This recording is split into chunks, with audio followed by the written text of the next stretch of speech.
kulikayo mu kuwummulako nkakasa nti bingi nnyo byoyize n'ebirala bikyajja. Gwe sigala busigazi ku Bukedde TV, tambula naffe.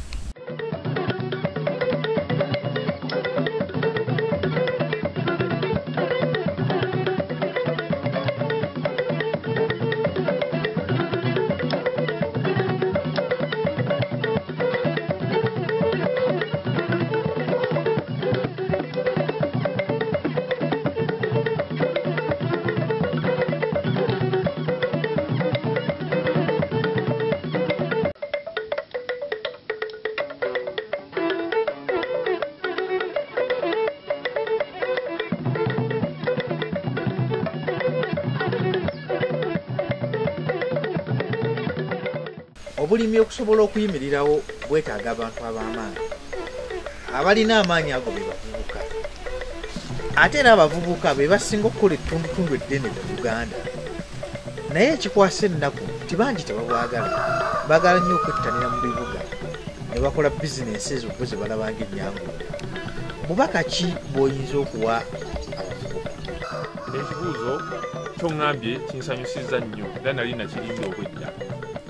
Abavubuka abamu batwaba mu kibuga eyo bagamba oyo yakola dda tafaayo, wabamu olw'okulanga kulako obusente ovuga emmotoka ne balowooza nti ensi ogikoze eki ogimaze. Naye nkubira abavubuka omulanga, nze mummanyi abasinga obungi era mumpulira agitwaha yoba. Nze ekyama ekyange buli wiikendi nettalira mu nnimiro era tulemenga kulekera bakadde baffe gye bali basula nti bali mu kyalo tubalekeeyo. Muteekamu ssente boze batalina si ssente wantu kuwasangalo bw'osanzeyo omupakasi yenna mu lusuku tukuwasangalo zaffe n'amaanyi gaffe. Ekifo ky'okugenda mu jiimu amaanyi tugazza mu nnimiro ffe ewali jiimu yaffe. Naye era akasimone kakusala bodi. Nze nkubiriza abavubuka bafune ekunze ekyokuyiga. Baleme egambo kulima kwa basajja bakulu kwa abaana bato, mujje tukwasaganyiza wamu ne bamuzeeyi baffe tulime. Ffe emmere nze sikyajulira nzija buzi ng'enkota bandeera mu mmotoka nga ntwala. Mukole gavumenti ffe tulina ogiwa ekyokulabirako ffe abavubuka abato. Naffe wene esobola otuyambira ng'era banaffe tufaayo. Tujja kutuulaawo tulere engalo ereme tuyamba olw'okuba twagala kasente kano ogende osuubule China, ogende osuubule Kenya, osuubule mu Kampala olw'okuba oyina oli mu kaakeedi. Akeete gye tujja tuyamba zijja tumalako mu mazi ssente zaffe naye enkumbi terimba. Oyo nno yenjogera yaffe ku Bukedde naffe. Enkumbi terimba.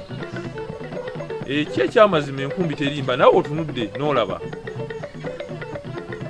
Enkumbi tesobola kulimba kubanga ne mba njagala leero nkuta 5 nsobola okugenda n'endya. Nentundako aye nensobola okudda mu Kampala nensobola okukola emirimu emirala. Kwasaganya emirimu ng'ova eno wiikendi kulima ennaku enjereere kubeera mu kukola mirimu gyaffe. Abavubuka mwenna mbakubiriza buli alina akabanja mu kyalo tatawaana katunda. Ogule bodaboda gye bagenda okubba enkya, genda olime, teekayo ebikolo 100, 5 bijja kukwezaala byokka byokkweza olusuku olunene nga luno bw'olulabye. Ze meseji yange eri abavubuka bonna. Haji, okusinziira ku bbanga ly'omaze mu bulimi n'obumanyirivu bw'olinamu, gwe olowooza kiki ekiremesa abantu abalala okulima ne bakulaakulana nga gwe bw'oli kati? Neyanziza nnyo ssebo okumbuza ekibuuzo ekyo kuba buli omu kyeyeebuuza nti ki ekiremesezza abantu okujja mu bulimi era kyekibatiisa. Naye nga nkubiriza abantu bonna, ekisinga okulemesa abantu okujja mu bulimi kwe kutya embeera y'ekyalo. N'alowooza nti bw'anaaba agenze mu kyalo bajja musekerera aba mu kibuga nti agudde.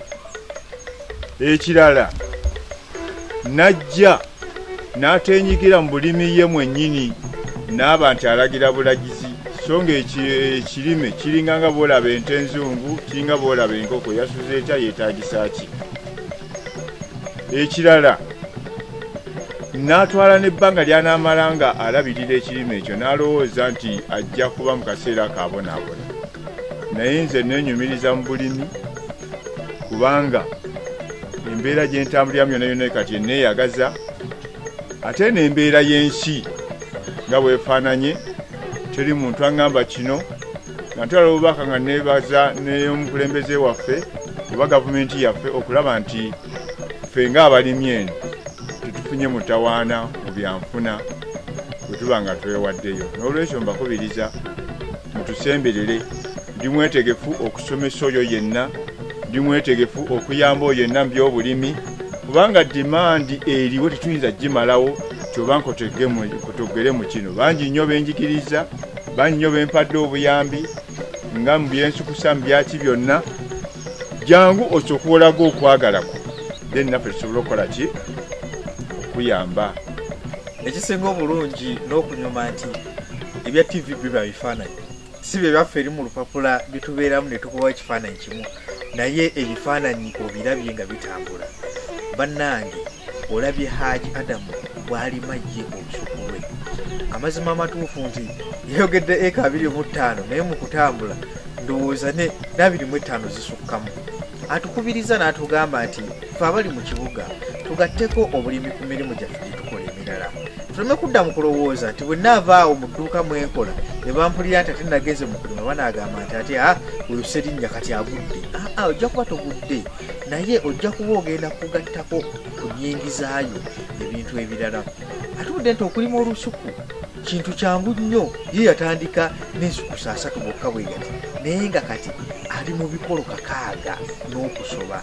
Nakati gwe tolaba nti ekyo kya muwendo nnyo. Ebyo nno n'ebirala pulogulaamu yaffe eno Omulimisa byekuleetera n'ekutuusako abantu abo nga bakubuulira nawe ebintu by'olabako, si bafuusa si baki naye bantu nga gwe babikola ate nga gye biri. Naawe nkakasa nti atulaba munnange osobola okubaako ne kwotandika akatono ako n'ogenda ng'ogaziwa mpola mpola, era bingi byojja okufunamu oluvannyuma. Ate gwe kennyini gwajja otuyita nti muggyeko n'ewange kakati natandikira ku mmwe naye ndi wala nnyo.